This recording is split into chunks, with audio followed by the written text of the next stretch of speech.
Hello everyone, coming to you again with another Classic Movie Monday, and today I thought I would look at a film that is, I believe, somewhat similar to Lawrence of Arabia in certain ways, but is also fairly different and unique in its own right. And this classic movie in particular is the 1970 biographical war film, Patton. Yes, Patton. Starring Georgie Scott, as a lot of people probably already know, as George S. Patton. Now, basically, the interesting thing about this film and why it sort of can be compared and sort of contrasted to Lawrence of Arabia is that it is sort of based on this real person that actually existed, named George S. Patton, who served during World War II. Again, sort of similar to Lawrence of Arabia, but again, Lawrence of Arabia was World War I. This man in particular is famous for serving in World War II as a really highly ranked general.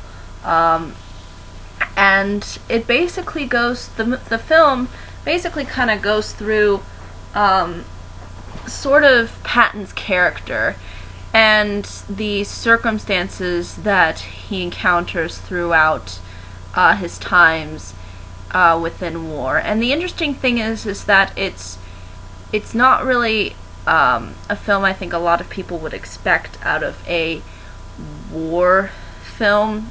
There are battle scenes, and Patton does sometimes get involved in them, but it's mostly dialogue driven and fairly character driven, as we see Patton sort of go through these various scenarios that play out within his life, and it sort of gives the audience a sense of who he is as a person. As far as themes are concerned, some people, I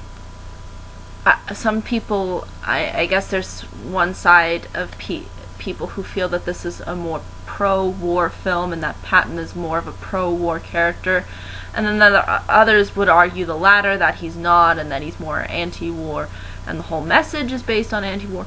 I almost feel like it's neither of those categories. The film seems to clearly address that sort of this lifestyle that Patton lives. He enjoys a lot. He does seem to enjoy the status that he has. He seems to enjoy the fact that war is to him kind of like a competition, that it's about being the best and sort of winning, and you will see this way in the beginning of the film when he monologues, and he has the big American flag in the background, and he's basically saying to everybody, we're gonna beat them, and you're not only gonna beat them, you're gonna beat them good. And he does come off as this very aggressive like character, even though he doesn't really do anything throughout the film that is really that aggressive.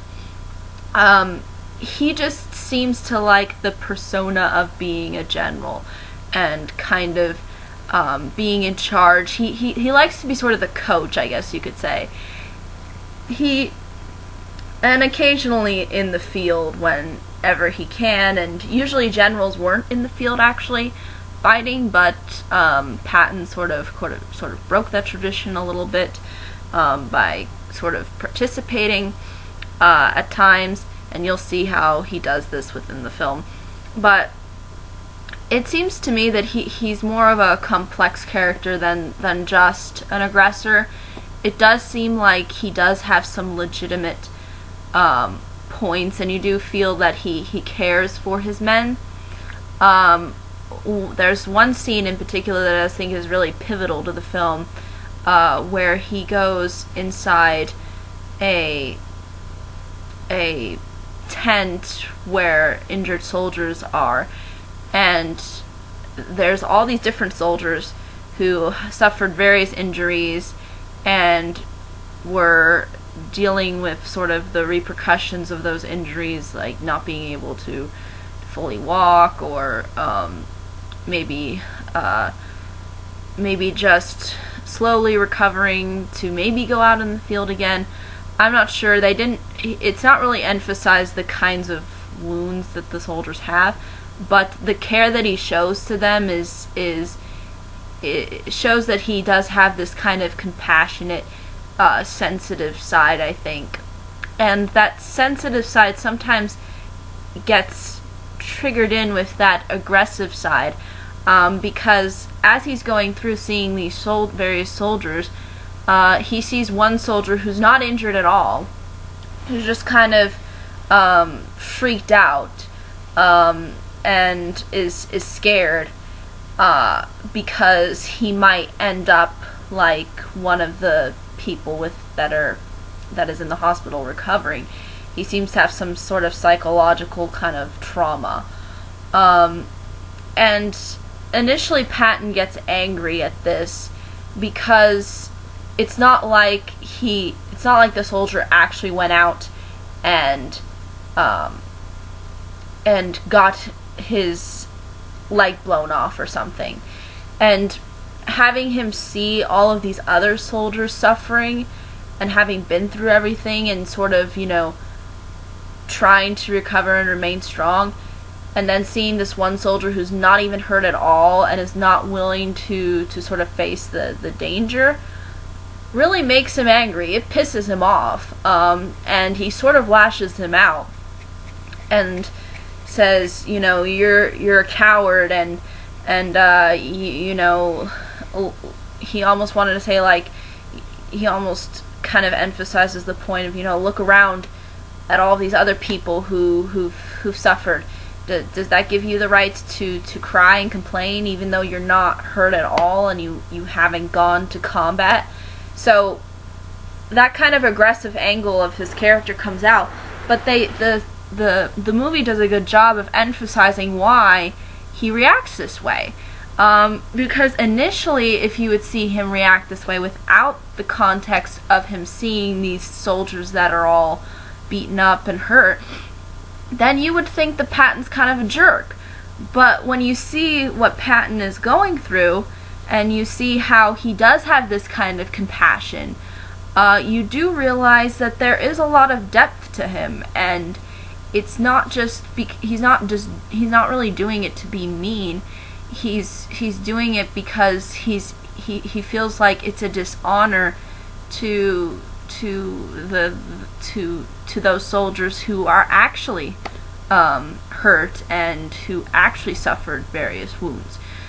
So you do kind of see his perspective, and it's not to say that he's pro-war, because again, I don't think he's one of those kinds of characters that's really hungry for people obviously dying. It's obviously emphasized that he does care about his men. He does care about his the people that work for him and work under his leadership, but he wants them to sort of return that favor, to sort of honor the other soldiers, and that's why he lashed out at this one particular soldier. And the reason why I bring up this scene is that it sort of plays a pivotal role in the film, because again, this is really not a plot-driven movie. There is a plot going on in that Patton wants to take Sicily, and he has some disagreements with these other generals that are involved, with how Sicily should be occupied. So that plot kind of goes on for a while, but then it goes off to other things towards the end of the film. And the interesting thing too is that I don't think this is just a biographical film. I also feel like it's really a historical film, because it takes Patton's character and kind of shows sort of the future that ends up resulting after World War II. Because after World War II,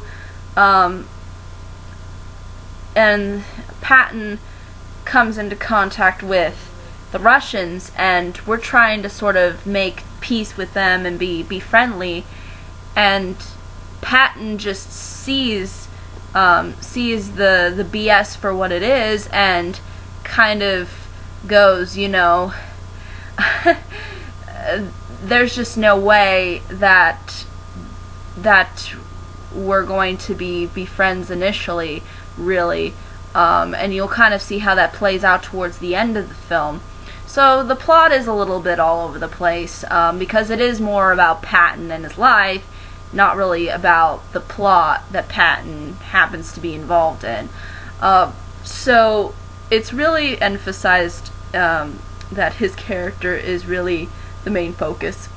And everyone else in the film is kind of there, but plays maybe more roles than others, but really Patton's really the one that, and that's the reason why it's called Patton. It's about Patton, and just his surroundings.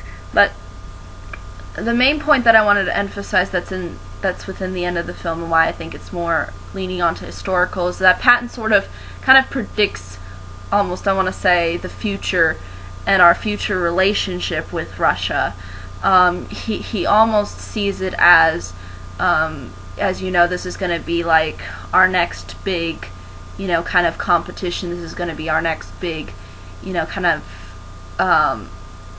political, I guess you could say political rival or enemy or such, because after the years passed after World War II, we did see this kind of this kind of fear of communism and such, and within the 1950s and 60s. So it's clear that Russia during the time had those characteristics of a government and was very very powerful. So it really does kind of emphasize towards the end of the film that this is really the future that that Patton sort of ends with. It's not like this glorious epic of yay, Patton wins, you know.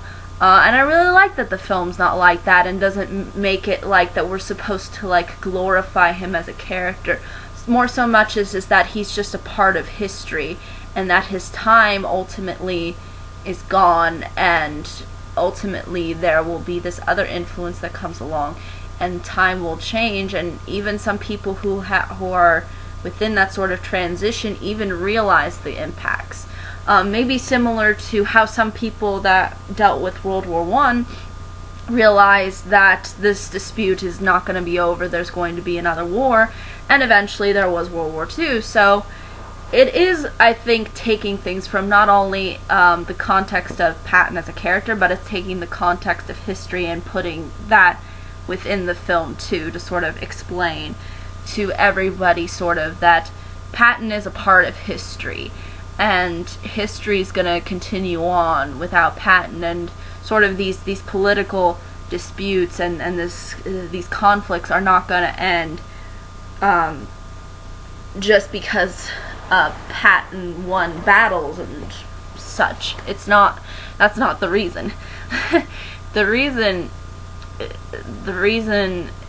that Patton is, I guess you could say, a pivotal character is just the fact that he is a part of that he's part of the history and sort of the scheme of things and the direction that ultimately leads to where we are now, ultimately to present day. So to be honest, I think the film tries to touch in a little bit on that, and I feel like that saying it's just biographical is not enough to satisfy the important historical aspects that the film emphasizes. I guess from why I would consider this film a classic is first we have Georgie Scott's performance, which is like spot on. You do feel like he really absorbs this character, and you really do feel like he knows how to play Patton. And he kind of does look a little bit like Patton, at least from the pictures that I've seen. He sort of does have that aura about him, and the film does make Patton's lifestyle look a little lavish at times, but I think that's accurate to the time, because generals for the most part were just there to make strategic decisions and weren't really there to fight. even though Patton does fight on occasion, it is emphasized too that he is old, and he's not really somebody that can really go out and fight, obviously. But it is emphasized that he sort of has this ego about him, but that's only, I think that's partly due to the fact that a lot of generals, at least back in World War II times, were treated as sort of like higher up, and treated like that, even though they didn't deal with the things a normal soldier would go through, they sort of were treated as, like, I don't want to say gods, but at some points in the film you'll see how it's just so lavish, the rooms that he's in, and you know, he has this assistant that helps him out sometimes in the film, and it does make his lifestyle look a little it's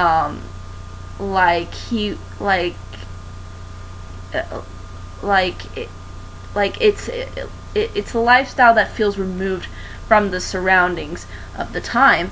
But that's how a lot of generals were treated back then, and I think obviously my grandfather can attest to that for being in the Navy. But still, again, generals were treated a little bit more highly because of the fact that they had a lot of experience to back themselves, and a lot of intelligence and foreknowledge, and so that's why I think that they were treated this way. And even though it is emphasized too that Patton still likes to be down with the underdogs, he's not completely up there up there in the clouds and not paying attention to what's going on. But it is sort of true in that he does kind of indulge into that lifestyle, because that's how a lot of generals lived during this time. I guess ultimately there are some things that might bother people in the film, and that Patton is maybe one of those more traditional warlike characters or warlike generals, where it's really about strategy and sort of winning, and then sort of figuring out things before the other guy does, and you'll see that throughout the film and how it affects Patton's character. But ultimately, even though he does have his flaws, there is this sort of sincerity to him, and even though he does have these kinds of issues, he doesn't try to sugarcoat anything. He likes to present himself and not take things at times so seriously, but still he wants to ultimately pursue the best outcome.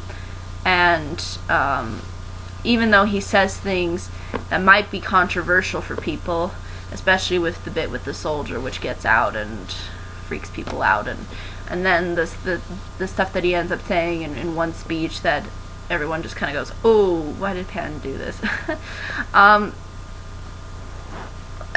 So I guess it can be emphasized too that his character's not really like a politician, in the sense of, you know, he doesn't really know how to speak his words, but he just sort of is one of those characters who likes to tell it like it is, and he doesn't like to feel like he's being restricted from being, I guess, maybe politically correct, or I guess to maybe the time or to the circumstances.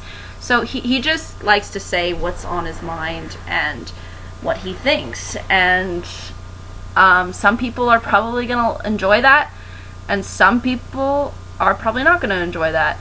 But ultimately, I think regardless, I think this is a really strong film.